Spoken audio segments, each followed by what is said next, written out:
Hello everyone, welcome to another part of my DBot 3D printer build series, and in today's video we're going to be having a look at the wiring for the printer. I'm Jay and this is my 3D adventure.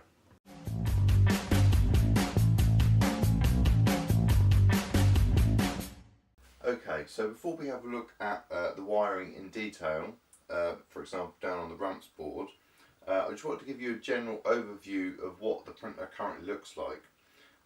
So the printer is essentially finished. I am printing parts on it.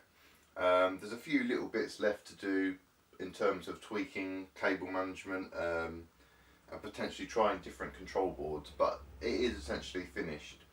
So what I wanted to just show you is how the wiring looks as a whole. So what I've got here is we've got the whole extruder assembly, which is basically our 3D touch, our hot end extruder, part cooling fan and end stop. And this is all on this Carriage basically.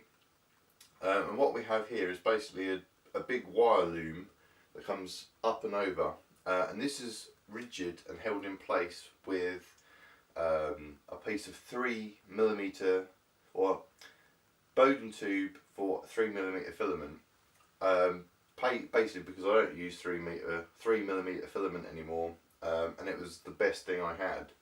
So this keeps the wire loom nicely out of the way, and basically just allows me to take it from the carriage to the edge of the frame and then down the side and down into the ramps. So let's move the camera and have a closer look at the individual wiring parts of the printer. Okay, so this first part here is the Carriage extruder assembly part of the printer. And although this may look a little bit messy in terms of wires, it's probably as neat as I could get it, but also allow for movement of the cables, etc. So basically in this whole bundle here we have a stepper motor, the 3D touch, signal and end stop connector, the end stop connector for the Carriage, cooling fan, thermistor, heater, cooling fan for the E3D. So there's a lot of cables there in a small area. So over this side we have the end stop and the thermistor, the E3D cooling fan and part cooling fan. So these come basically under the carriage and over here. Here we have the part cooling fan from over there. And these are the 3D touch wires. So the 3D touch operates as a servo basically. So we have the 3 servo cables, and then essentially the 2 cables that become the end stop signal. We also have here the extruder motor, the extruder stepper motor, and also the thermistor. So all these cables are basically grouped together into this sort of cable clamp, and then go up through, let me just pan up slightly, so then go up through cable sleeving. So this is the part cooling fan and this is all the others. I did this really just to have a bit of contrast and have a bit of flexibility if I need to change the cooling fan. So these basically go up and then basically come all the way down to here, where I have another clamp. So let's see if we can, there we go. So those cables basically go in a big arch to another clamp over this side, and then go all the way down the printer frame. So let me reposition the camera. We can see where those cables go and also where they plug into the ramps board. Okay, so here is where the main cable bundle comes down from the top of the frame and into where the ramps board is located. Now I could have gone for an entire closure for the ramps board. However, at this stage I may be swapping out the ramps board for a RAD board, which is 32-bit. I'm just playing around with the firmware at the moment, so this is just running off a normal ramps board. And here is one of the stepper motors at the front of the frame, which is the X motor. So if I just pan this camera around us slightly and zoom in, we can have a look at what most of the cables are. So here we have the main power into the ramps board, and this is supplied from the power supply in the background here, which I'll have a look at in a second. The wiring for the 3D Touch is actually, because all of the wires had to be extended quite a lot, because this is the larger of the DBot frames, I had to use different wires to make those longer.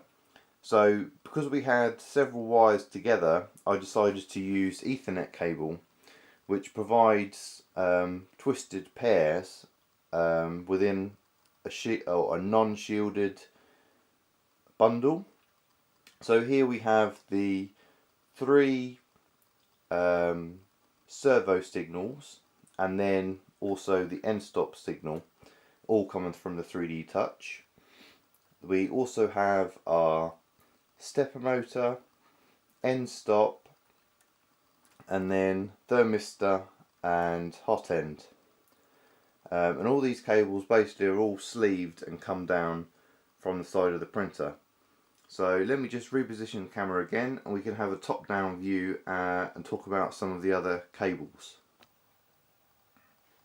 Okay, so there's our first little bundle of cables, and if I just move them out of the way slightly, you can see our next screw terminal block. So here we have the hot end on the far left. In the middle we have the part cooling fan, so the filament cooling fan, and then the last 2 terminals here are for the heated bed. Now, as you may, let me just move this camera down slightly. As you'll see here on the power connector,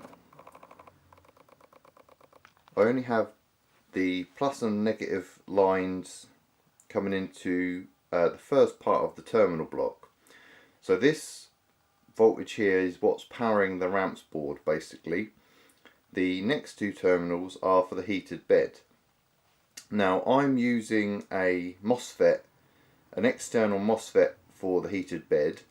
So all I've had to do here is take a small wire from the 12 volt in from the main power to this last terminal, which provides enough power to the bed just to basically trigger the signal.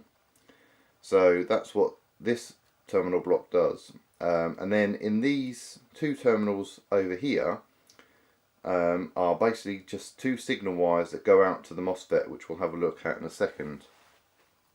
So the other wires in the ramps board are basically our 5 stepper motors. So what that actually is our ZYX extruder. Now, because this is quite a heavy bed, what I decided to do was to split the 2 Z motor steppers over to 2 drivers. So we have the traditional first Z stepper here, and then through the firmware I told it to use the next available extruder, which is this one here. So we have 2 independent Z stepper motors. The other cables on the ramps board are just our end stops over here and our thermistors here. You might just about see this cable over here, which is a cooling fan for the stepper drivers, and that just plugs into the 12-volt auxiliary port on the ramps board. For the E3D cooling fan, because that basically needs to be on all the time, that's just wired into our main power in, because it just needs to be on all the time. So that's basically the ramps board wiring. Let me just move the camera over here, and this is our main power in to the printer for the first power supply, and that basically means that I've got two power supplies for this printer, one for the electronics and one for the heated bed. So this little box basically is a switch to turn the power, main power turn on and off. So let me just tilt the camera up, and you can see our first power supply, which is a 12-volt 360 watt power supply, and here are our two main power cables, plus and negative, and then I've got another plus and negative wire coming out, which goes to another cooling fan, which I'll have a look at in a second, and just tucked down here is the mains voltage in to the power supply. Now these are all done with shielded crimp terminals, and then there's a little cover over here so you can't touch anything basically. And then if I just pan around here and move the camera, we can see that we have a Raspberry Pi which is running Octoprint, and that's basically what's controlling the printer externally. And if I just pan the camera up over to here, actually if I put it there and zoom out a touch, so here we have our second power supply, which is a ATX power supply, 400 watt, 30 amp 12 volt rail, and that goes into our MOSFET or here, which is for the heated bed. So we have our plus and negative lines from the second power supply going into the board. Then coming out of the board is our heated bed, which I'll have a look at in a second. And then another two wires which basically are the ones that go back to the ramps board. So that is what controls our heated bed. So let me try just pan this down. So up here, if I can get low enough, so here is the silicon heater, and these basically are the cables that come down from that, and that is a thermistor and our power cables. So those plug into the external MOSFET over here, and then that other two wires coming from the power supply that I was talking about earlier goes to this cooling fan. So at the moment this is working 90% well, and basically I'm having problems currently with the 12 volt supply from the second power supply. The printer can get up to 50 degrees C, no problem, and it will stay there fine. When I'm going a little bit hotter, for some reason the second power supply is stopping outputting voltage, so I've got to look into that. But other than that, it's working really well at the moment. So let's just have a look at a couple of other key cable areas. So if I pan this camera up, and then if I just extend, this is our Y end stop, and this basically just wires there, it comes down the side and goes directly to the ramps board. So very easy wiring. This second piece of plastic over here is if you are running without a 3D touch and having a traditional end stop. That would be your Z end stop. So I'm not doing that, so that is just a redundant piece of plastic at the moment. If I scroll over here, we can see that I am using an old 7-inch tablet for my Octoprint interface, and what that basically allows me to do is browse to the interface from the Octoprint through the Touch UI plugin, and it just makes it so much easier to control the printer. Excuse me. So that's our control basically, and that is pretty much it for the wiring. We've got our other stepper motor, which is the Y stepper motor, which again just comes down to the side, goes into the printer. So if I just pan this around and zoom out a bit, that is the overview of the printer at the moment. So the second power supply is just plugged straight into the wall outlet here. The Raspberry Pi gets plugged in, powers up, and then basically we're away. Everything's working. So that's pretty much it for this video. There's not really a lot to say. If you've got any questions, then please put them in the comments. Like I said, I had to extend all the wires myself, and that was basically just soldering wires and lengthening them basically. So very simple task. Obviously wire management is probably one of the hardest things. Depends on how neat you want to go. And because this machine, because I'm quite a bit of a tinkerer, this machine will have changes done to it through its life. So I'm not going to go too neat on the wiring for the moment. While I'm sort of talking about the printer as a almost finished machine, I will just have a look at the mods that I've installed. So I want to say thank you to Spire on Thingiverse, who basically done a lot of the mods that I am running. So he done the whole Z setup, which is the V-slot wheels on the inside of the frame, the lead screws at the front. He also did the H-bar connectors, or the plastic parts at the top. So big thank you to him for putting those on Thingiverse. Links will be in the description. And yeah, that's pretty much it for this video. So the next video, I'm going to have a look at the firmware, because there's a few little tweaks that need to be made to the Marlin firmware for a CoreXY printer, and then also I'll go through the 3D Touch setup as well. So yeah, thanks for watching this episode. Please like, comment and subscribe.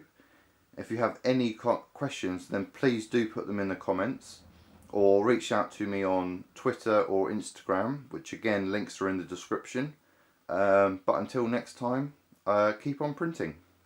Okay, before I end this video, I just wanted to say a massive thank you to both Filamentive for sending me the PETG to print the parts for the printer, and to Ooznest for supplying the frame for the printer. There's hopefully going to be some more projects coming up with Ooznest in the future, so please stick around to watch them. Also want to say thank you to Triangle Labs for sending some of the parts that are on the printer. So they supplied the 3D Touch, the Titan clone extruder, a selection of nozzles, and also a filament runout sensor, which isn't currently connected, but I'm probably going to save that to do a review on it and how we connect it to the printer. So yeah, thank you to all of those people who sponsored the build. Like I say, there's going to be another couple of videos. We're going to be having a look at the firmware, and then we'll have a look at a couple of other things that I've sort of learnt along the way. So again, thanks for watching, and I'll see you next time.